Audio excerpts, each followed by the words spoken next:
Here comes the money. You're now listening to the Gambling with Gold podcast with Jason Gold.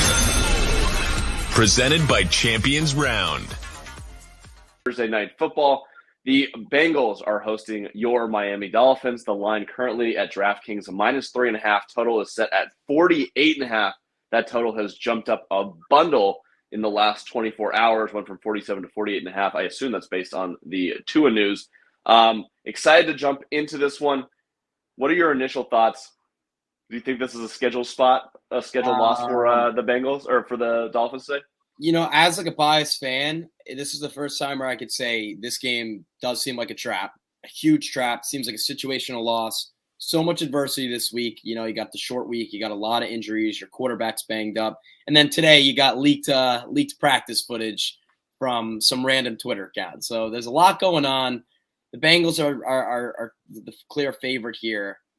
But obviously I'm riding with my team. It scares me, and I don't know. There's a lot going on with this one. What do you think? I'm all on the Bengals. I bet this at the money line at -165. I bet the money line again at -180. It is currently -175. It did get to 200, so I thought there was good value on that. I kind of like the under a little bit at 48.5. My read on that is that I do think that the Miami Dolphins offense is going to sputter a lot tonight. And I don't think it's particularly because of anything the Bengals are going to do, interestingly enough. On defense, I just think that this team has to be cashed. You're playing 4 days after you went to absolute war against the Buffalo Bills in Miami. Your defense had to play 90 plays. The offense is banged up. There's injuries all over the place, and defensively. Tua definitely not going to be 100% coming into this game. So I would expect the Bengals to come out and dominate. I like the Bengals in the first half. First half money line would be a really good bet, even first quarter, because I think you guys are going to come out with some tired legs. I do like the Cincinnati team total over 26. Miami does not get to the quarterback at a low pressure rate, which is what Joe Burrow thrives in. And they also do not run too high shell, which is something that has stifled Joe Burrow and this offense before. So if you're not going to do that, which is exactly what the Jets did last week, low pressure rate, and you're not playing too high shells, that is a smash spot for the Bengals offense. So give me their team total over 26 tonight. And, I like the Bengals to win. -3.5. I don't know. I would lean towards the Bengals. I'm not sure they're going to bet it just because I don't want to bet 3.5 when I already have action on the money line. But I do think that's the right side. I just think we talked about this on a couple shows earlier this week. It's a schedule loss for Miami. It sucks, but at least you're 3-0. It's like an NBA back-to-back when you arrive at 3 o'clock in the morning. And you had to deal with the hurricane shit. Like, this would be an all-time win for the Dolphins to be able to get this done on Thursday Night Football against a competent team like the Bengals in Cincinnati. Just a lot of stuff to overcome.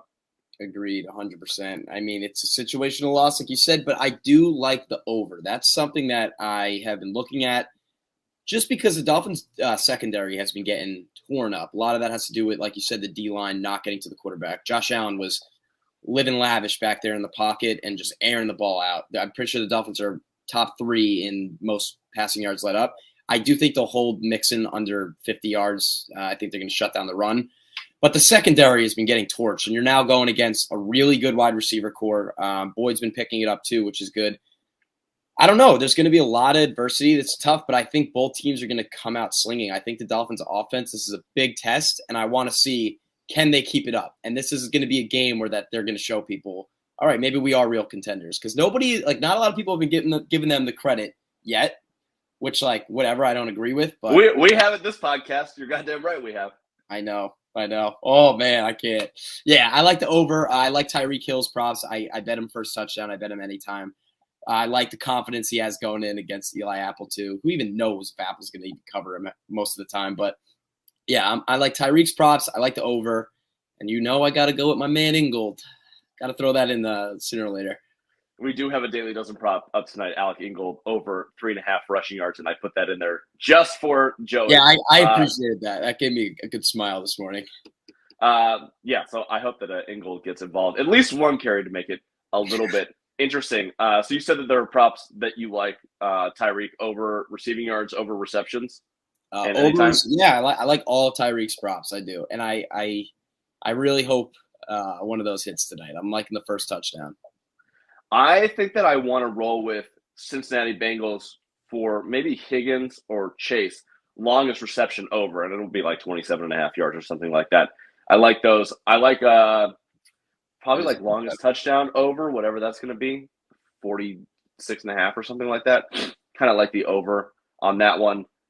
It'll be an interesting game for sure. I could see it turning into a little bit of a shootout. I still like that under 48.5 is pretty high. But if you want to go for the over, I understand why. There's a good case to be made on that side.